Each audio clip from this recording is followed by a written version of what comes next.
শুভ সকাল বন্ধুরা, সুন্দর বন্ধুরার একটি ছোট্ট গ্রাম থেকে তোমাদেরকে সবাইকে জানাচ্ছি স্বাগত। তো সেই যে দানাগুলো দেওয়া হয়েছিল তার থেকে চারা গাছগুলো বেরিয়েছে, এই যে দেখো। হ্যাঁ, কি হচ্ছে এখানে? কি হচ্ছে? কি আটটা? ওঠো বাবা, এবার ওঠো।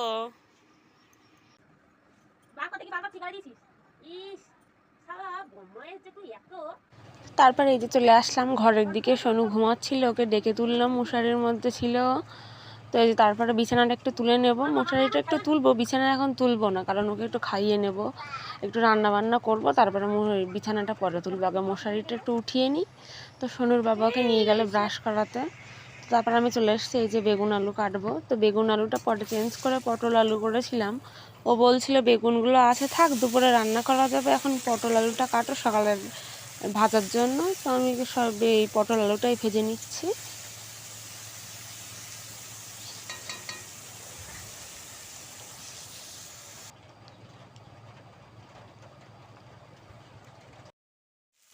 পটল আলুটা আমার ভাজা হয়ে গেছে ভালো রকম। এবার সোনুকে আগে খাইয়ে নেব, তারপরে আমরা পরে খাচ্ছি। তো চলুন ওর জন্য ভাতটাকে বেড়ে নিই। তো যে দেখুন আমার ভাজা পুরো কমপ্লিট হয়ে গেছে, একটু লাল লাল শক্ত করে ভেজে নিয়েছি। ওর ভাতটাও বেড়ে নেওয়া হয়ে গেছে, নিয়ে ভাজাগুলো এবার নিয়ে ওকে একটু খাইয়ে নেব আমি।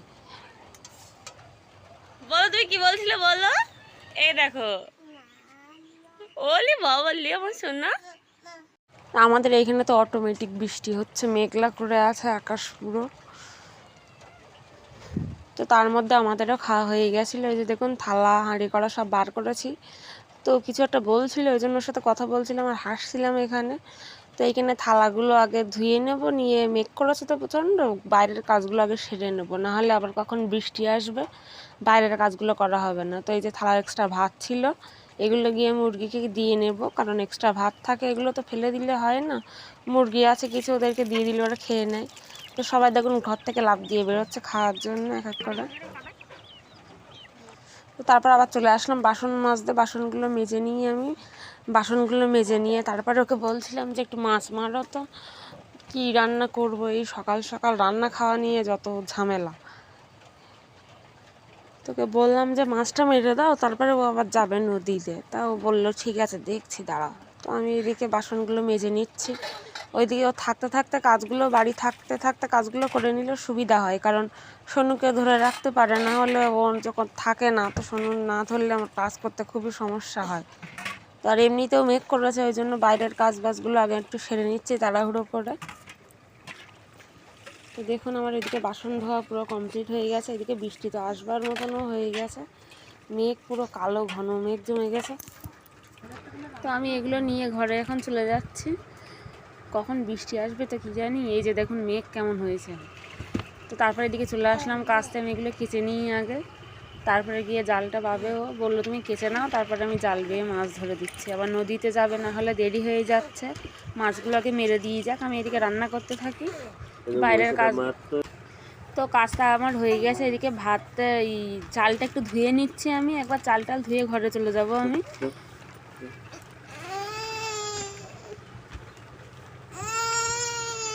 তো আমার এদিকে চাল ধোয়া হয়ে গেছে, যে দেখুন বসিয়ে নিচ্ছি ভাতগুলো, নিয়ে তারপর যাব জামা কাপড়গুলো মেলতে।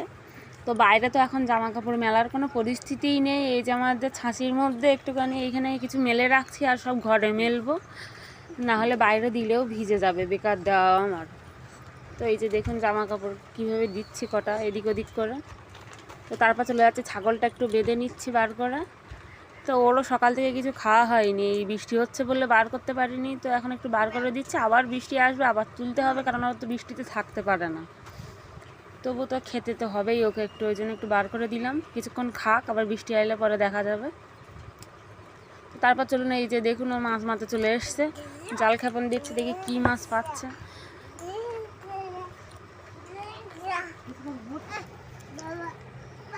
তো এখানে মৌটি মাছ পেয়েছে অনেকগুলো, আর একটা পোনা মাছের বাচ্চা পেয়েছিল। তো এই যে সোনু ছিল তরুণদের বাড়ি।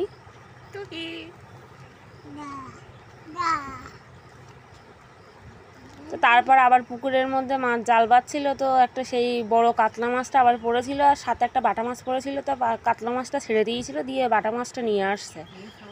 তো ওই কাতলা মাছ আর বাটা মাছ আর ওই অনেকগুলো মৌটি মাছ পেয়েছিল, ওই দিয়ে মোটামুটি আমাদের দুপুরটা ভালো রকমই হয়ে যাবে। আর ও তো মাছ মেরে আসবে সেই 4টায়, ওই জন্য ওর জন্য ওয়েট করে থাকলে আমার রান্নাটাই হবে না। তো আবার দেখুন সেই মেঘ ছিল, বৃষ্টি পুরো চলে এসছে, একদম বৃষ্টি হচ্ছে আবার ঝমঝমিয়ে। তো এইখানে ও ভিজে গেছিলো, নদীতে যাবে, ওই জন্য বলছিল তুমি দাও, ভিজতে আর হবে না, আমি মাছগুলো আবার কেটে দিয়ে চলে যাচ্ছি।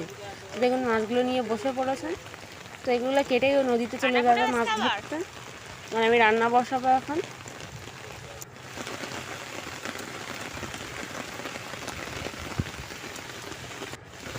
দেখুন বৃষ্টি কেমন হচ্ছে, পুরো সাদা হয়ে বৃষ্টি এসছে। তারপর ঘরে চলে এসেছি, আমি বেগুন আলু কেটে নিলাম, এদিকে পেঁয়াজ রসুনগুলো সব কাটা কমপ্লিট, লঙ্কা টঙ্কা, এদিকে ভাত আমার হয়ে গেছে। তোর মাছগুলো কাটা কমপ্লিট হয়ে গেছে, এই যে আমার কাছে দিয়ে এবারও চলে যাচ্ছে। তো আমি এগুলো মাছগুলো এদিকে লবণ হলুদগুলো মাখিয়ে নিচ্ছি। এদিকে কড়াইতে তেল বসানো আছে আমার, তো তেলটাও দেখুন গরম হয়ে গেছে ভালো রকম। তো মাছগুলো এক একে এবার দিয়ে নিচ্ছি কড়ার মধ্যে। তো মাছগুলো ভাজতে থাকে এদিকে, এদিকে আমি দেখি জামা কাপড়গুলো একটু মেলবো ঘরে গিয়ে। তো এই যে দেখুন বাইরে তো বৃষ্টির জন্য জামা কাপড় 2-3 দিন ধরে জমে আছে, শুকাচ্ছে না। তো যেগুলো জল ঝরে গেছে, মানে কালকের জামা কাপড় ছিল যেগুলো, ওগুলো নিয়ে ঘরে পাখার তলায় আমি একটু দেবো। ঘরে তো অটোমেটিক্যালি ফ্যান চলছে, ওই জন্য ফ্যানের তলায় দিলে একটু শুকাবে, ওই জন্য এগুলো নিয়ে যাচ্ছে এখন ঘরে আমি। তো জামা কাপড়গুলো এখন এখানে ঢিপ দিয়ে রাখলাম, তুল যে গোটা ঘরে মেলবো। তারপরে এই যে চলে এসেছি দেখুন মেলার জন্য। আর এইখানে বৃষ্টি হলেও প্রচণ্ড একটা সমস্যা, মানে বৃষ্টি হলে কারেন্ট থাকবে না। এই যে আছে, আবার যে কখন চলে যাবে ঠিক নেই, আবার সে আসবে কখন তারও কোনো ঠিক নেই। তো যতক্ষণ আছে একটু শুকাতে থাক, ওই জন্য ঘরে এগুলো মেলে দিচ্ছি আমি।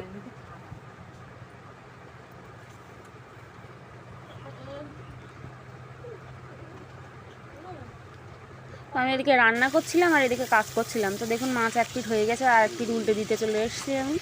তো মাছগুলো ভালো করে 2 পিঠ লাল লাল করে ভেজে তুলে নেব আমি। তো মাছ আমার 2 পিঠ ভালো রকম ভাজা হয়ে গেছে। তো এবার মৌটি মাছগুলো দিয়ে একটু ভেজে নেব। এই দেখুন মৌটি মাছগুলো আর ডিমগুলো দিয়েছি। তো আমার মাছ সব পুরো কাটাই ভাজা কমপ্লিট। এবার তেল বসিয়ে দিয়েছি তরকারির জন্য। এই যে 5 ফোড়ন দিয়ে দিচ্ছি, এবার পেঁয়াজ লঙ্কা ফোড়ন দিয়ে দেবো। দিয়ে এগুলো একটু ভাজা ভাজা হয়ে গেলে সবজিটা দিয়ে দিচ্ছি এর মধ্যে। তো একা একা বেগুন আলু সব সবজি আমি দিয়ে একটু হলুদ লবণ দিয়ে একটু নেড়ে চেড়ে ঢেকে দেবো। দাঁড়াও যাচ্ছি। ওদিকে সোনু ঘরে চিল্লাচ্ছে খুব, ঘরে একা আছে বলে তো আমি এদিকে ঢেকে দিয়ে ওর ধরে যাচ্ছি, একটু খেলছি আর এদিকে আসছি রান্না করতে। কি হয়েছে, কাঁদছিস কেন? কি হয়েছে বল? কি? তো দেখুন এদিকে আমার কষাই পুরো কমপ্লিট হয়ে গেছে, পুরো ভালো রকম সিদ্ধ হয়ে গেছে সব কিছু। বেগুন তো পুরো গলে যাচ্ছিলো। এবার তরকারিটা জল দিয়ে নিই, জল দিয়ে চলে যাবো ঘরে, কিছুক্ষণ ফুটতে থাক, তারপর পরে এসে নামিয়ে নেব। তো তাই একটু ফোটার পর আমি মাছগুলোও দিয়ে নিচ্ছি। এদিকে আলু সিদ্ধ হয়েছে কিনা দেখছি, সবজিগুলো সিদ্ধ হয়েছে কিনা। আর সোনু তো বসে বসে কাঁদছে, আমার পাশে ওকে কোলে নিতে হবে বলে। তো দেখুন তারপর জিরের গুঁড়ো দিয়ে তরকারিটা আমি নামিয়ে নেব। কি করব? এই যে তরকারিটা ফাইনাল লুক এইখানে, এই যে দেখুন। তারপর গ্যাস ট্যাসগুলো একটু ভালো করে মুছে নিচ্ছি আমি। তো নিয়ে তারপর একটু যাব মামিদের বাড়ির দিকে। সকাল থেকে বাড়িতে ও একা আছে, ওই জন্য খুব কান্নাকাটি করছিল। বাড়ি আর কতক্ষণ ভালো লাগবে, বাচ্চা মানুষ একটু রাস্তার দিকে না গেলে ওরও ভালো লাগে না। তো একটু যাই দেখে ওকে নিয়ে ঘুরে আসি। আমার ওদিকে রান্না বান্না ঘরের কাজ সব হয়ে গেছে। তো এরা গেছিলো মাছ মারতে, এখন যাচ্ছে বাড়ি। তো মামিদের বাড়ি ফুচকা বেলে রেখেছে, ওরা ফুচকা ভাজবে এখন।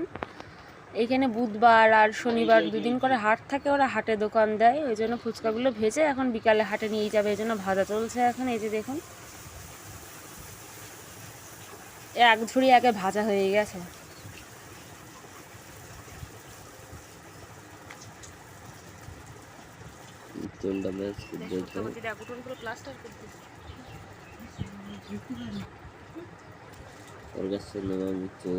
তো দেখুন লাল লাল গোল গোল গোল ফুচকা তুলছে। তো ফুচকা দেখে কার না খেতে ভালো লাগবে, এমন মানুষ খুবই কম আছে। তো ফুচকাগুলো ওদের ভাজা হয়ে গেলে আমি এবার চলে যাচ্ছি বাড়ির দিকে, গিয়ে চান করে ওকে খাইয়ে আমি খেয়ে একটু ঘুমাবো কিছুক্ষণ।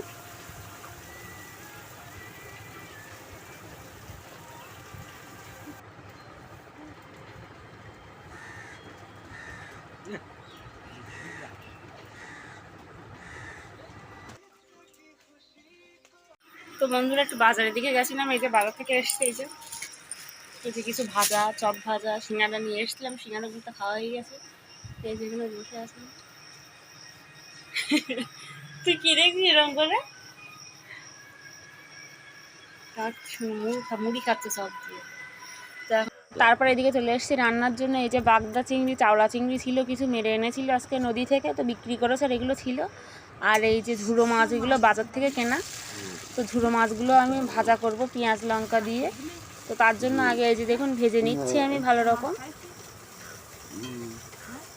তোমার মাছগুলো এখানে পুরো ভাজা হয়ে গেছে, এগুলো তুলে নিচ্ছি আমি। ওইদিকে পেঁয়াজ লঙ্কা কেটে রেডি করে রেখেছিলাম এই ভাজার জন্য কিছু, আর ঝাল হবে চিংড়ি মাছের ঝাল, তার জন্য কিছু। তো ভাজার পেঁয়াজ লঙ্কাটা আগে আমি এখানে ভেজে রেডি করে নিয়ে ভাজাগুলো দিয়ে দেবো, মাছের ভাজাগুলো। তো পেঁয়াজ লঙ্কার সাথে মিশিয়ে ভালো করে ঝুড়ো ভাজাগুলো একটু ভেজে আর একটু ভেজে তুলে নেব। তো তারপরে আসবো চিংড়ি মাছের ঝালের জন্য। এই যে দেখুন চিংড়ি মাছের ঝালের পেঁয়াজ লঙ্কা আমি এখানে বসিয়ে দিয়েছি। একটু হলুদ লবণ দিয়ে এগুলো আগে ভেজে নিয়ে তারপর চিংড়ি মাছ দেবো। চিংড়ি কাঁকড়া আমি আগে প্রথমে ভাজি না, মানে তরকারির সাথে তারপরে আগে কষাই করে নিই। তো দেখুন পেঁয়াজ লঙ্কাগুলো ভাজা হয়ে গেলে কাঁচা চিংড়ি মাছগুলো এর মধ্যে দিয়ে নেড়ে চেড়ে একটু ভেজে নিয়ে তার মধ্যে জল দেবো। তো কালারটা এসছে দেখুন, পুরো লাল লাল হয়ে গেছে। আর এইভাবে রান্না করলে খুব ভালো লাগে। তো দেখুন আমার ভাজা ওইখানে কমপ্লিট হয়ে গেছে কষাই। তো এবার জল ঢেলে নিচ্ছি, নিয়ে কিছুক্ষণ ফুটিয়ে একটু কাঁচা তেল দেবো আর একটু জিরের গুঁড়ো দিয়ে আমি নামিয়ে নেব। তো জিরের গুঁড়োটা আমি অলরেডি দিয়ে দিয়েছি, এবার কাঁচা তেল দিয়ে নামিয়ে নিলাম। এই যে দেখুন আমাদের রাত্রের খাওয়া চিংড়ি মাছের ঝাল আর মাছের ভাজা এখানে পুরো রেডি। রান্না করে এখন এসছি সোনার খাইয়ে। তো আজকের মতো ব্লগটা এখানে এন্ড করছি। দেখা হচ্ছে নতুন একটা ভিডিওর সাথে। আপনারা সবাই ভালো থাকবেন, সুস্থ থাকবেন। তো আমরা এখন খেতে যাব। তো ঠিক আজকের ভিডিওটা এই পর্যন্ত এন্ড করলাম।